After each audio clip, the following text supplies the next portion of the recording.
তো গাইজ আপনাকে আসসালামু আলাইকুম, সকলকে আসসালামু আলাইকুম। মুজাহিদ অফিসিয়ালকে আপনাদের স্বাগতম। আজকে আমরা এসেছি আমাদের রূপালী আম বাগানে। আজকে আমরা দেখবো আমাদের আমের কী অবস্থা। গাইজ দেখতে পাচ্ছেন, এটা হলো রূপালী আমের বাগান। এখানে আমাদের রূপালী আমের বাগানে আপনারা দেখতে পাচ্ছেন কত সুন্দর সুন্দর আমেলা। সবাই আর একটু সামনে যাই, আমরা সামনে আরও আম দেখার চেষ্টা করবো। আজ দেখেন গাইজ আর কত সুন্দর সুন্দর আমগুলা। এগুলো আমাদের নিচের বাগান গাইস। আপনাদেরকে এই দেখেন, এই যে আমাদের আম, রূপালী আম এগুলো গাইস। কেউ দেখছেন এগুলো আম? চলো আমরা আরও একটু সামনে যাই, আরও আম দেখার চেষ্টা করবো আমরা।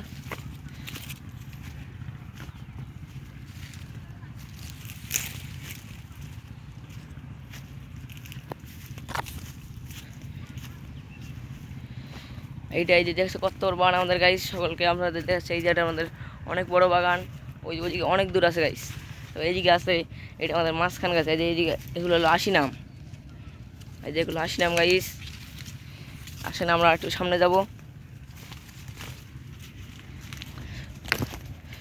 এই যে আপনারা চারিদিকে শব্দ শুনতে পাচ্ছেন, এগুলো আমাদের এখানে ধান লাগানো হচ্ছে, সেই জন্য এখানে শব্দ হচ্ছে একটু, আপনারা কিছু মাইন্ড করবেন না। তারপর একটা এই গাইস, এখানে আমাদের আম ভাঙা হয়ে গেছে, এখানে আম ভাঙা চলতেছে। এই যে গাইস, এখানে কতগুলো আম একসাথে ধরেছে। এই এখানে আরও আম ধরেছে গাইস। এই দেখো, খালি চারিদিকে খালি আম, চারিদিকে খালি আমে আম গাইস। দেখেন, আপনারা দেখতে পাচ্ছেন শুধু চারিদিকে খালি আমে আম। আপনারা নিচে দেখতে পেলেন চারিদিকে খালি আমে আম দেখতে পাচ্ছেন গাইস। সকল আজকে আমরা আমাদের মুজাহিদ অফিসিয়াল চ্যানেলটাকে এইখানেই আজকে ব্লগটা শেষ করছি। সকলকে আসসালামু আলাইকুম গাইস।